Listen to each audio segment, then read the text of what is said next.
It's Friday night, 7:16. At we're going to buy some food outside. Kasi nakakaumay na ang puro home cook. So, nagpe-prepare na si Daddy tsaka ako. Pero tingnan nyo na kung sino ang pinaka-excited lumabas ng bahay. Kanina pa to. Sobrang kanina pa tong nagmamadaling lumabas. Hindi siya.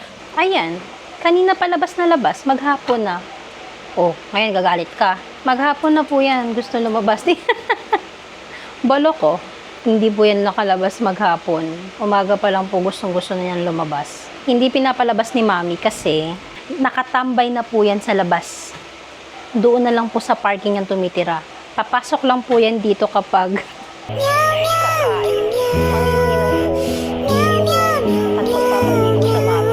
kanina pa po ako ginugulo niyan. And every time na may naglalaro na bata sa labas, si Crossy talaga ay sobrang hindi ko maintindihan kung bakit gusto niya talagang lumabas. Labas na labas siya lagi kapag may mga batang naglalaro. And hindi na niya ako tanyan-tanan. So, kakain at maglalakad lang kami ng onti ni Daddy sa labas kasi maghapon na kaming nakaupo sa loob ng bahay, puro work. And nasugatan ako kanina kasi natulog lang ako sa foldable single bed and tumama yung paa ko dun sa puan ni Daddy. And unfortunately, sobrang sakit niya. Kaya titignan ko lang kung kakayanin ko ba na maglakad. Galit na yung aso. Gustong-gusto na niya talaga kasi lumabas. Ayan! So, this is my look. Ay! 10! Sige na, palalabasin ko na si Cross. Galit na siya. Sobrang palaaway to pala desisyon talaga siyang gusto niya na lumabas. Sige na, labas ka na. Okay. Ayaw ni Daddy. Daddy, huwag ko palabasin. Sige na. Ito naman ang asong gala eh. Alam nyo, araw-araw po yan ganyan. Hindi siya tatain yung umaga yan eh. Ayan na. Tumatambay lang po yan sa labas. Stay. Ang hilig niya tumambay sa labas. Ganyan lang siya. Tingnan nyo. Ayan. O, diba? Hindi naman umihi. Hindi rin tumae. Anong ginawa? Naupo. Nakupo. So, ganito yung itsura sa labas. Nilagyan namin ng ilaw and cover sa labas. Kasi grabe yung init. The whole cover ng pinaka-gate is bakal talaga. Bakal din yung hagdan, bakal yung taas. Kaya grabe. Mga 11 to 5, tirik na tirik yung araw. Sobrang tutok dyan yung araw. And there's no other source of air inside the house or papasok sa bahay because yung nag-iisang bintana dito, ayan, nakakoveran pa siya ng hagdan. Kaya sobrang init. Para kang nasa oven kapag nandito ka nakatira. Unfortunately, hindi kaya din ng exhaust fan. And merong isang exhaust fan na nasa kusina and that's not enough para mahigop niyo yung init ng bahay. Walang cover or insulator yung bubong ng second floor. Kaya kapag binuksan namin yung aircon namin, mga 3 to 4 times yung bill ng kuryente namin compare sa bahay namin sa kainta. Kasi nga wala siyang insulator, tapos hindi siya fully fixed, hindi siya fully closed. And dahil hindi fully closed and fully sealed yung kwarto, para kang nag-aircon na nakabukas yung bintana at pinto. May bintana sa kabilang kwarto na ginawa kong office. Unfortunately, nung kinomplain namin yung kusina kasi tumutulo dun yung tubig ulan, tas nakakailang beses na kaming papalit ng bombilya, tas laging nasisira yung bombilya. Kahit bagong bili yung bombilya talaga natutuluan siya. And even CCTVs na, yung CCTV namin na nakakabit dito, may tumutulo din dyan dati, nasa dyan sa taas. I don't know where's the water coming. Unfortunately, nabasa ng tubig, ulan, yung CCTV namin, nasira siya. And sobrang dami na masisira sa bahay na to. And pinagawan nila, so we asked them kung pwede ba lagyan ng bubong kasi ayaw naman nila ng waterproofing. yung bakanteng, kasi meron siyang abang. Pinaka-top ng kusina, may abang siya. And hindi nila pina-waterproofing yun. So every time na umuulan din sa kusina namin. And every time na umuulan doon, nasisira, ilang palit na kami ng bumbilya. And hindi naman pwedeng walang ilaw sa kusina kasi ang dilim. Paano ka makakapaghugas? Paano ka makakapagsaing? And what happened? Pinagawa nila ng bubong. Pero yung bubong is sobrang baba. Like, mas mataas pa yung bintana kaysa sa bubong. Hindi siya nakatap. Hindi siya nakataas. Nakaganto lang siya. Na pwede mo siyang apakan pag binuksan mo yung bintana. And dahil bubong yun at hindi siya semento, sobrang init. So imagine kung anong pakiramdam sa loob ng bahay na to. Lalo na ngayong summer.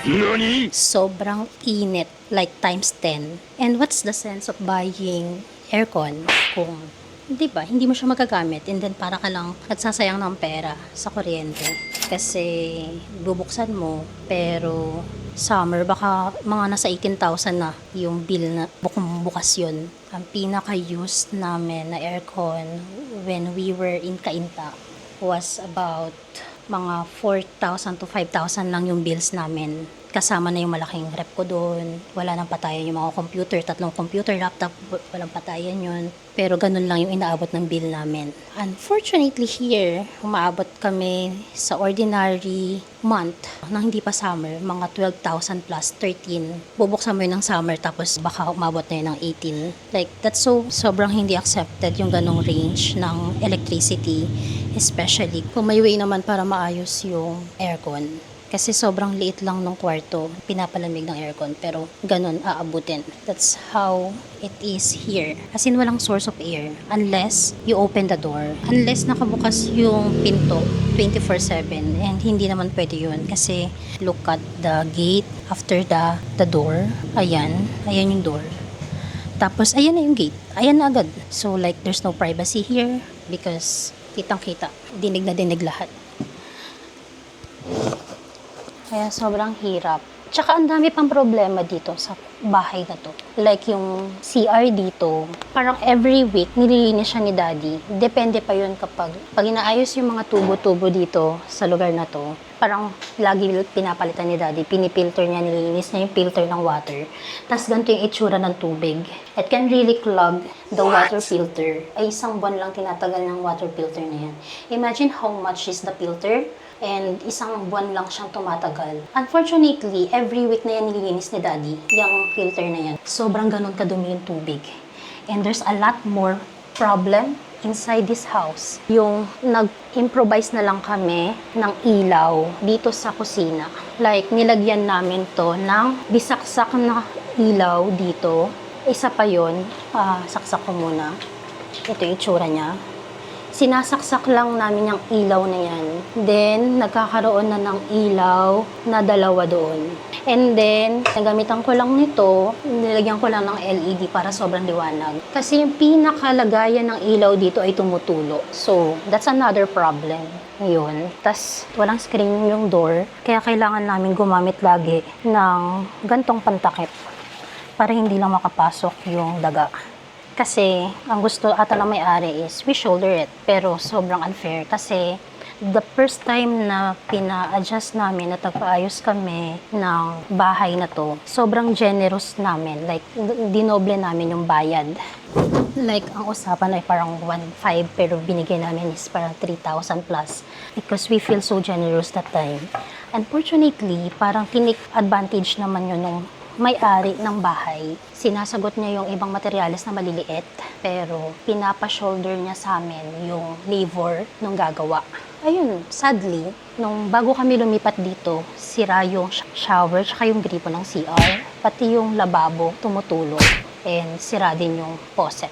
So, there's a lot of problem here. Like, oh my gosh, hindi siya advisable tirahan. Nakaka-frustrate being a good payer. Never kami na-delay ng pagbayad. We're always not on time, ahead of time. Sobrang ahead of time kami nagbabayad. And this is what happened. And this is what we get. Kaya nakakalungkot.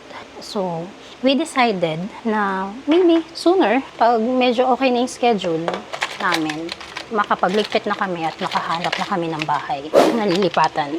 Kasi, my gosh, aatakihin ka ng sakit sa puso dito or kay stress mo talagang ma-hospital ka at ma-emergency ka sa sobrang init. Ganong level.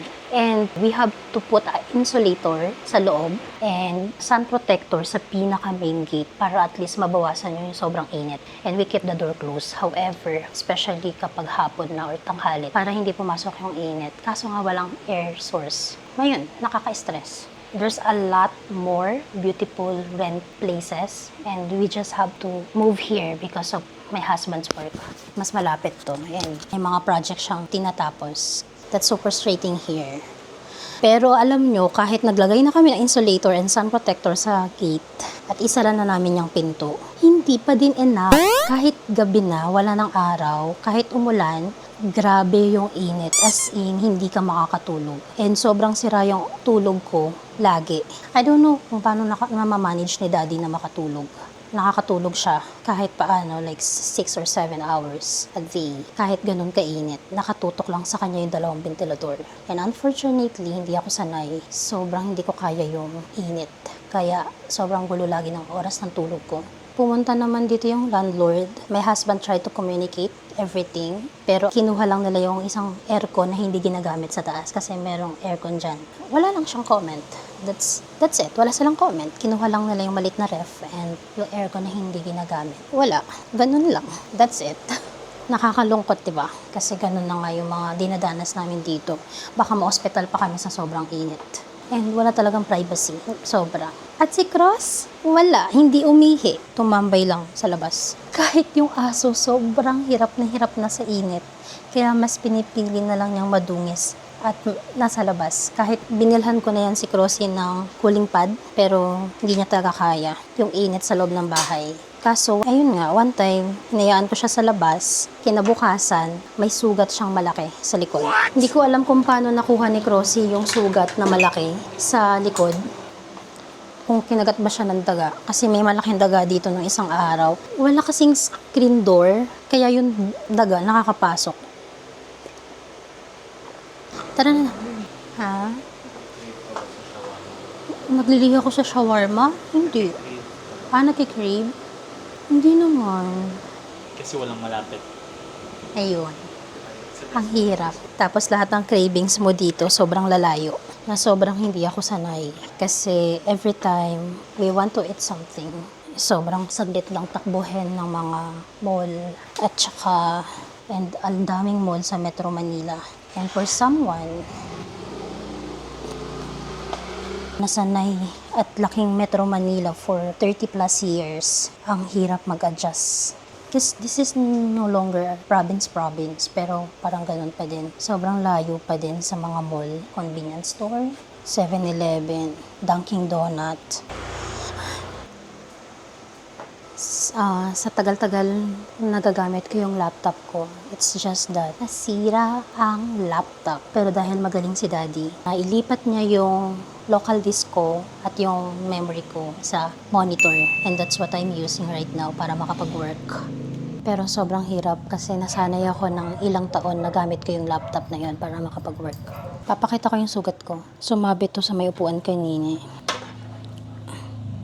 Yan. So, paano ko maglalakad ng ganyan yung kalala yung sugat ko sa legs? I don't know. Hindi ko alam kung sino matagal kumilos. Ako ba o siya? May nakikita ba kayong food park? Kapag may ganyang ilaw, may park! Dito yan sa loob ng subdivision ng Southwood Mall Subdivision. Pinyan? South Row? Sa loob daw ng subdivision, no? Anong subdivision? So, ang hinahanap nating shawarma, ayun na. Diretso. Start na start. Magiging masarap kaya ang pagkain natin. Puro lechon. Medyo social na food park kasi may mga lechon. May biryani.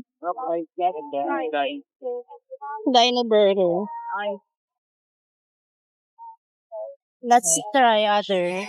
Madaming choices. Hindi. Hindi mo tuloy alam. We're cutting carbs. Kung may makikita tayo dito. Oh my gosh, basta ang alam ko, iwas tayo sa sugar. This is South Row. Ay! Ha? Ang kakainin mo. Sa tingang gabi na to, papasinuon at South Row. Ang first try nito, ang shawarma. Shawarma. Ano pa bang hindi umay sa Cebu lechon? Try naman natin ang Ilonggo's lechon.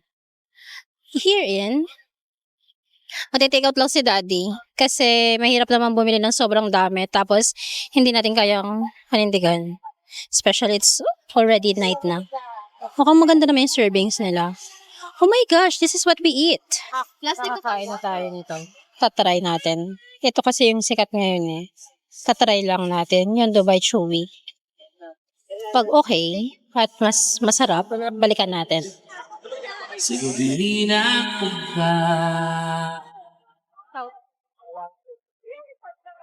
Our 5 to 10 songs para marami Ito, tayong try mo choices, lang. guys. Isa pa tong hindi makapag-decide. Go for the classic May lemonade. tinuturo na dun sa gilid. The Bybee South Row Place. And that is paying for lemonade. The average dose. I'm so thirsty with for the lemonade. Yung nakita kasi ng mga tao na nagbablog na ako. So sabi ko, ay parang hindi na ako confident kumain doon. This girl is always a shy type. Pero sayang, ang ganda doon. Nag-take out lang kami ni Daddy ng food. This lemon, may request lemon. Dahil gabi na at talagang hindi kami kumakain ni Daddy ng sobrang dami pag gabi na. Onti lang yung binili namin. And kaya ayaw din namin tumambay doon. Kasi we don't want us to be recognized by people na, are they food vlogger? Hindi naman kami food vlogger, guys. Sadyang na-enjoy lang namin. Kung mag-stay kami doon, tapos gabi na, tapos ang dami namin bibilin, tapos dalawa lang kami, parang hindi naman makatotohanan. Parang ginagawa ko na lang siya for vlog. Pero ayun nga, nirecord ko pa rin yung mga pagkain na mabibili namin. Ang una kong tinikman pala dito, guys, ay the average dose. Sobrang asim. Classic yan. Kasi, no, it's not their fault. Kasi request ni Daddy, tanggalin yung sugar. Talagang, kahit onting fructose, wala talagang tinira kahit onti man lang. Sobrang asim, pero perfect. Then, yung shawarma. Paano mo kakainin to dito? Ang dilim-dilim. Like, sige, sana may dumaan ng kotse. Yan, para makita yung itsura ng shawarma. Huwag natin tanggalin sa plastic kasi baka masira. Walang ilaw. Tikman lang natin kasi hindi man tayo literal na food vlogger.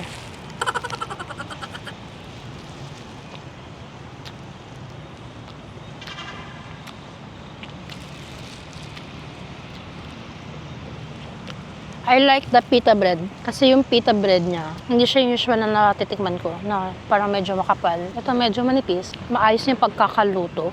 Pero parang medyo, I don't know, kung parang hilaw yung klase ng dough. Pero masarap yung beef. Dali, kain ka na din. Hawakan mo na sa'yo. Alin? Ito. Ayun. Alam mo paano to? Ganito. Yan, kakain na din si Daddy.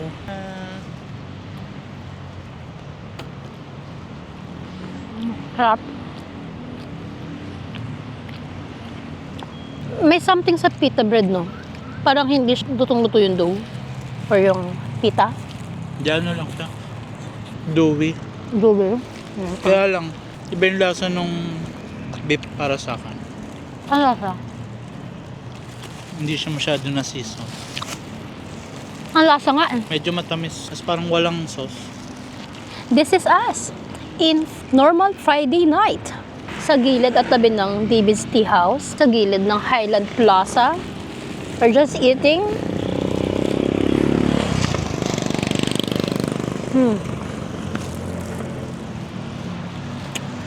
So normal person. We're eating shawarma.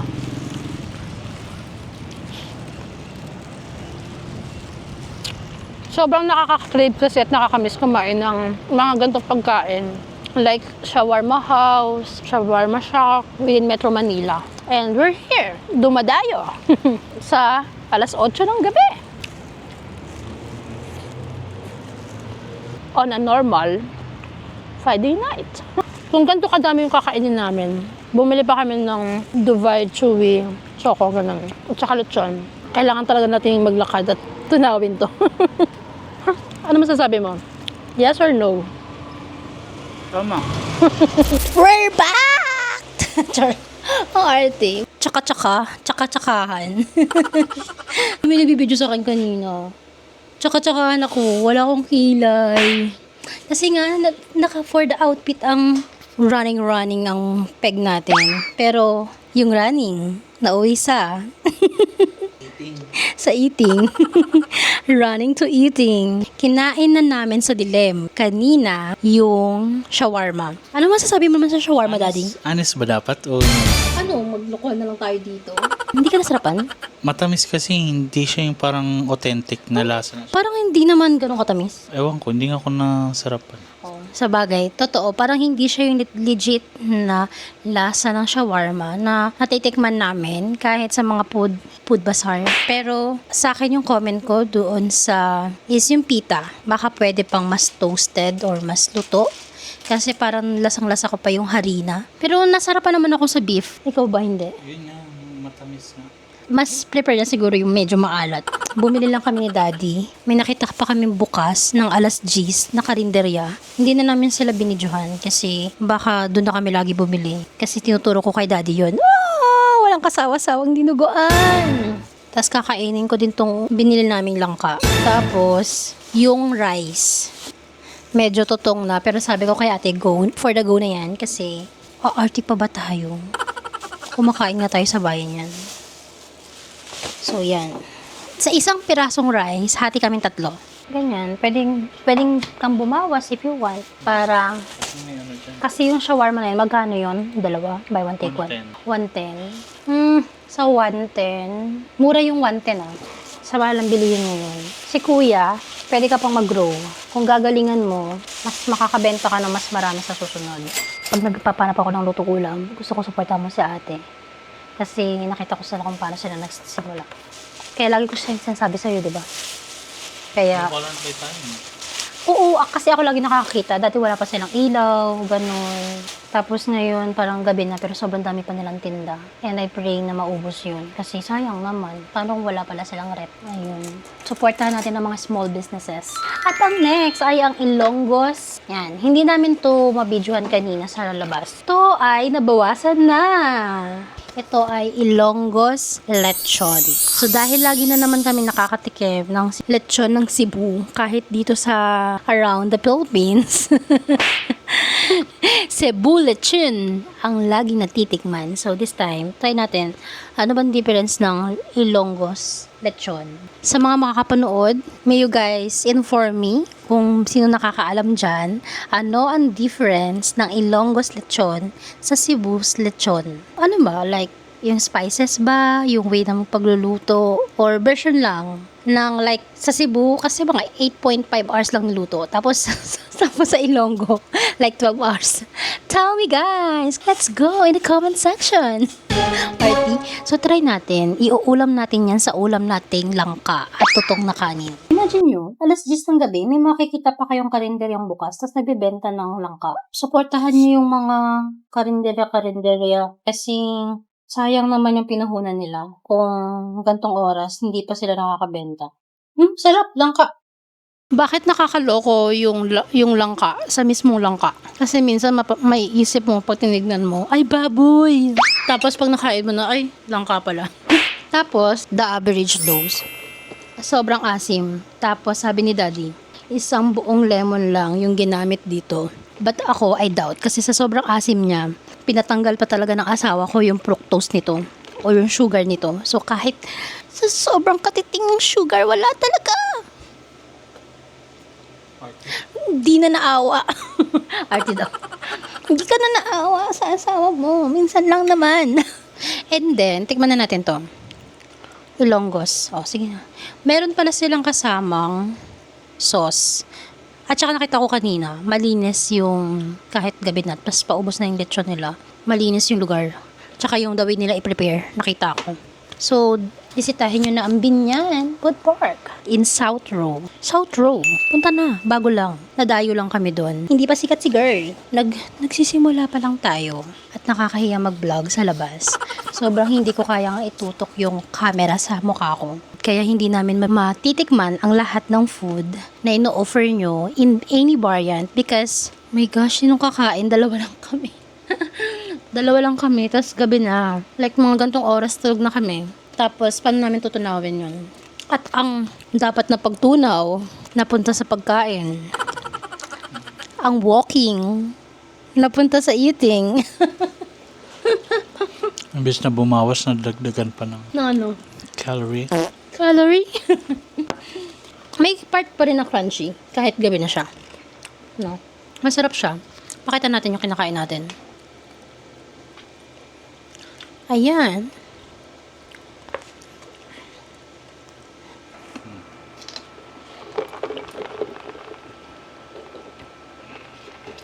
Parang nainggit ako sa ginagawa mo. Pwede ko rin try. Ilang grams to? 250 lang. This is 250 grams for 300 pesos. Ilonggos lechon. Masarap yun lang ka, diba? Masarap yun lang ka kahit gabi na.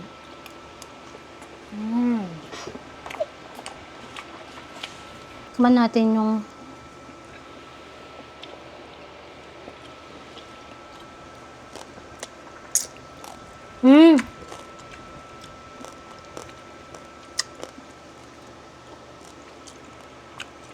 sarap.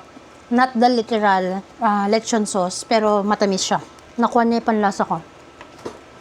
Masarap yung Ilonggos lechon. Siguro nagustuhan ko dun sa food part na yun kanina is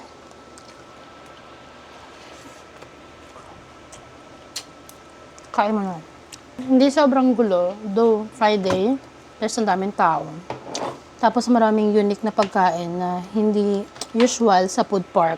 Medyo sosyalin. Kasi Binyan yon, malapit sa Southwoods. May pakantahan pa sila doon, parang ang saya mag-chill doon. Kaso sana pagbalik namin doon, hindi nila natandaan yung mukha namin. Na yan yung vlogger, di ba?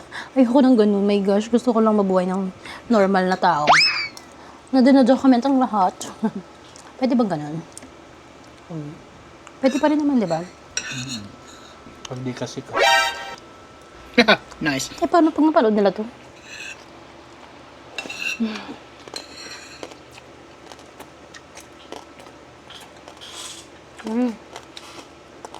Sarap. Sobra. The best ang Ilonggos lechon. Sarap.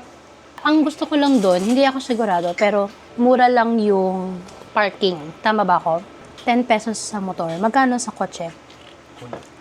Kaso lang, yung mga sa parking, tinatanong namin kanina kung, ano ba yun, Southwoods subdivision ba yun? Kasi nandun yung Southwoods Mall, tas malapit yun sa commercial building ng business ni ng Beeline, ni B. Cortez.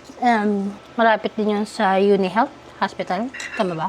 Tas parang bago lang siya, ilang months lang siya. We're not sure, pero parang this summer lang siya nag-start. Like March, I think. Hindi mo alam. Pwede ka sa langka. Ito na lang sa akin. At ito, masarap siya. Kahit wala siyang fructose. Kasi hindi ko alam kung ano ba nilagay nito. Water lang ba ito? Sobrang asim lang. Masarap siya. Pero ang sarap ng lechon. Pagbalik natin, doon try natin yung ima. Syempre, bin lechon for how many months na already. Binapak na namin ito sa labas kanina. Okay ka. Dati hindi, nung bata ako, hindi ko na-enjoy yung lechon. Feeling ko kasi health conscious ako nung time na yun. Ngayon kung kailan ako tumanda, ngayon ako na wala ng pakialam. Pagpaka-health conscious.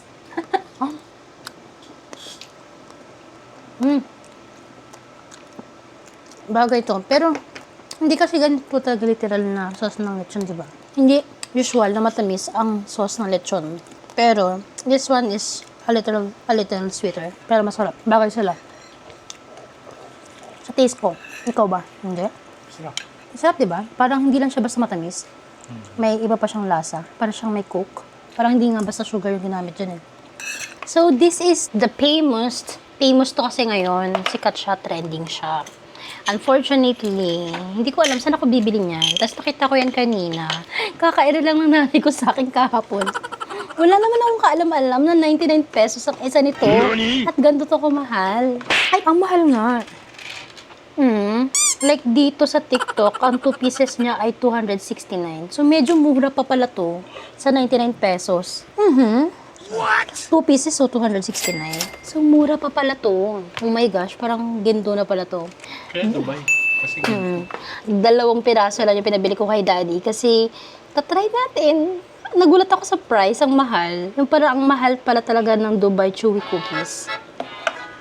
This is the ordinary, the classic chocolate. Original. Original classic flavor. Try natin. Hati lang tayo, Daddy. Pero sana hindi ganun katamis kasi matutulog na. It's already 11. And part of our healing process, our healing, we should learn to control our cravings. But in this case, let's say sabihin natin cheat day. Hindi uso ang cheat day. Totoo ba? Kakaubos mo na ng Goldilocks chocolate roll. Kailan nga? Last week. This week lang nga. This week lang ba yun? My gosh, nahuli ako. Parang Wednesday mo lang naubos. Like, it's Friday today.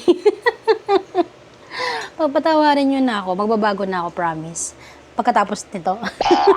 Ayan. So, ganito siya. Nakalagay siya ng isang lagayan. Sobrang safe. Tapos, nakalagay pa siya ng isang... Tapos, bilog siya. Hahatian ko lang si Daddy. Pero mas malaki yung part ko. Oh my gosh. Tikman natin. Pag masarap, bibili ulit ako kay ate. Dalawa lang kasi afford ko, te. Sorry na. Oh my gosh. Pag nakita niyo, alam ko marami na nakakain at nakatry nito. Na sobrang mahal-mahal nito. Para siyang mochi. Mochi? Like is this cocoa powder? I don't know kung paano to gawin. Basta alam ko lang mahal ang ingredients nito. Yan. Tapos ang loob niya, ganito.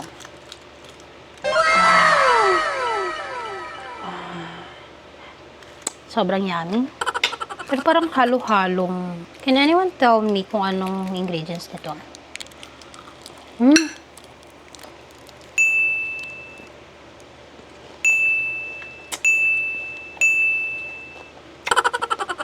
Classic to, di ba? Original. Oh, yeah. Oo.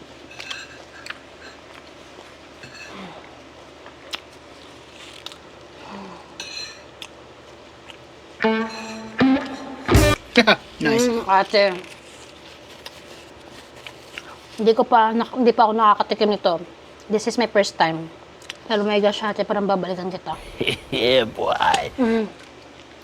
Parang ayoko na bigyan si Daddy. Sige. The first bite, it tastes like mochi rolled in cocoa powder. Pero pag kinain mo na yung loob, sobrang halo-halo na. Parang ang dami niyang...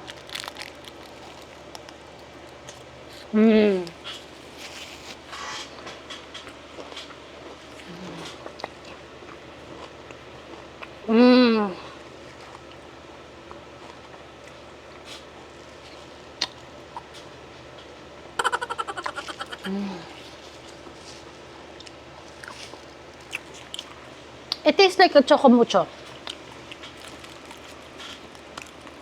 Ang dami niyang flavor. Yeah, you should drink water first before you bite this one. Bite to. Wait lang, madami pa.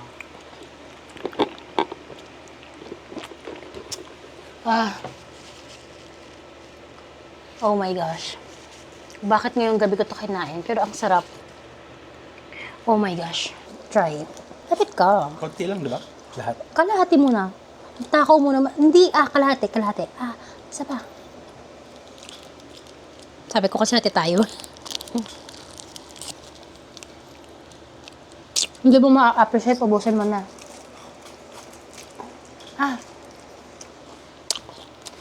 Tinunod ako. What's inside this Dubai choco cookies? Hindi ko alam ingredients.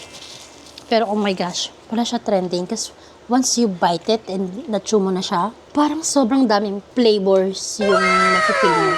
Ang dami niyang nuts, ang crunchy niya. Para siyang may pinipig na may maraming nuts, na para siyang may chocomucho. Ikaw, anong nalasahan mo? Tikman pa natin isang flavor. Oh my gosh. Yung una, ano lang, Don't throw this pait lang ng una. Oo, kasi kokowa na. Coco yung una mong na pait. Tapos, habang kinakagat mo na siya, parang siya may mga pinipig na parang crunchy. Tapos habang inunguya mo siya, hindi mo talaga siya mangunguya. Kaya dewy. Masyadong Parang siya mochi, no? O yun, ano ba yun? Parang Mochi sa labas. oo, tapos malambot sa loob. Next, this is... this is bisco flavor. Parang apat lang yung flavor niya na nandoon. Tapos itong pangalawa ay Biscoff. Tapos merong matcha. Yung isa ay choco. Classic original pala yung unang kinain natin. Biscoff. Sumunod ay matcha. Sumunod ay choco. Ano kayong lasa ng choco? Tekman natin. Hati ulit tayo. Ha? My gosh, tinanong. Dati pakita mo nga. Pag hinahati siya, ganyan siya. Oh. Naririnig mo? Oh my gosh. Wow, mas mabilis tong hiwain. Hiniwa ko na ng ano. Tapos, ang loob niya ay... So, this is Biscoff flavor. Okay, hindi ko alam kung anong difference niya. Pero, bakit ganun yung classic or yung original? Parang may matcha din. But, let's try this. Daddy, sa'yo itong mas malaki. Ayan, sa akin yung maliit. Cheers! Cheers! Cheers! Cheers na tayo.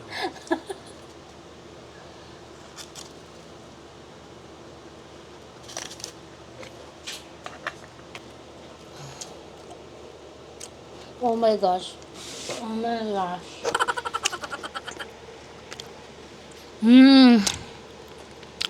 Alam ko na yung lasa niya. Ako din. It tastes like a real Dubai chocolate. Hindi ko pa natikman yung Dubai. Wala ka pang, never ka pa nakatanggap ng mga chocolate galing sa mga nag-Dubai? Oh no! Totoo? Kawawa ka naman. But ako, oh my gosh, ang dami ko na natikman na Dubai chocolate. It tastes like this. Lasang Biscoff. Asang Yes, asang Biscoff. Totoo naman. Bukod sa Biscoff, ano pa? Ano siya? Yung outer layer niya, ano siya pala? Parang siya marshmallow. Tapos nilagyan mo ng fillings. Kaya yung... Anong klaseng feelings? Yan, yung Biscoff. Tapos yung Like in love? feeling... Kilig? Fine. Masarap naman. Ano, for 99 pesos, masasabi mo bang worth it siya at masarap siya? Masarap siya pero hindi ako ulit sa 99. Ang daming chocolate na mas mura. Uwi ako ulit ako sa 99. Sobrang sarap. And naisip ko yung mga taong mahal ko dito na dahil masarap yung food, parang gusto ko na ipatikim sa kanila yun. Ganun ako pag nakakakain ako na parang masarap. My gosh, kung kaya ko lang gumawa nito. Why not? Tayo lang tayo magbenta ng 99 pesos.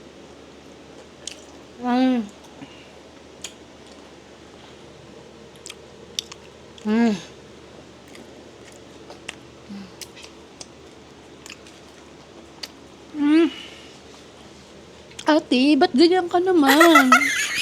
Oh my gosh. I'm not just a fan of sweets. I like intentional sweet food.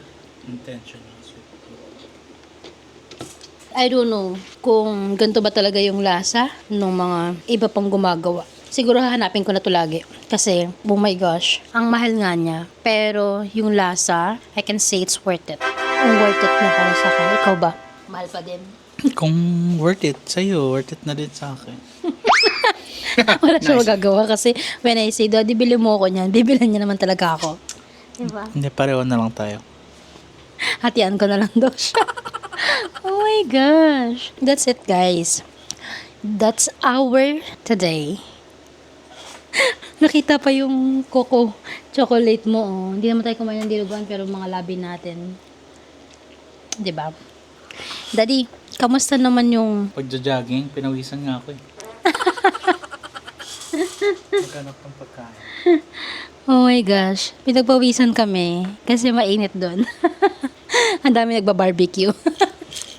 Sa mga ilang araw na nagpa-vlog ako, ang alam ko lang may mga tao talaga na they're just simply taking photos and videos of us. Especially me, because I'm the one who always hold the camera. Para piling ko iniisip nila na ay baka vlogger, sila girl or vlogger to. And I'm so sorry guys because I'm not that confident enough to take photos and videos and to speak in front of the camera whenever I'm outside.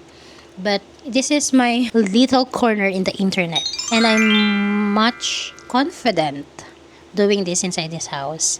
So bear with me if you see me doing this vlog or trying to record myself or everything that's happening outside because I'm not used to do this, and I hope some of you could understand or just let me be. Yes, tama kayo. Yung sa ibang tumatawa, she's not that pretty. Hindi naman dyan sila talaga literal na vlogger is dapat maganda lang. Dapat minsan may sense din.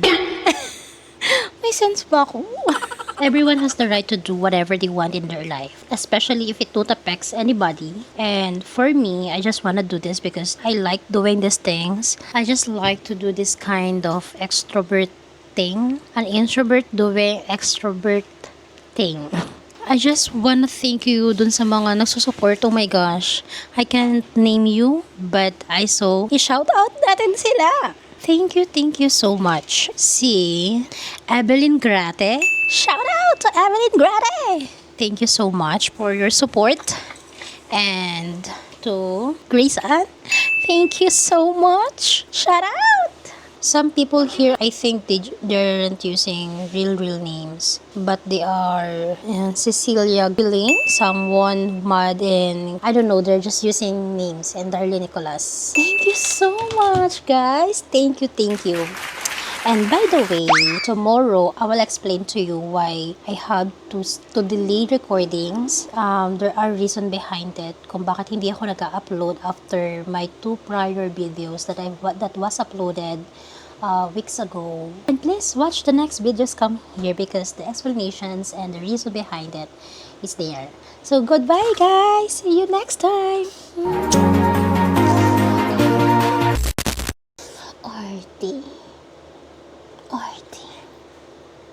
Ay na naman si Daddy. Daddy, magkakulay po yung headband natin. Ay, headband ko. Sa damit mo. Sa kortina. At saka dun sa patungan. Ikembot mo. Ikembot mo. Ikembot mo. Itaktak mo.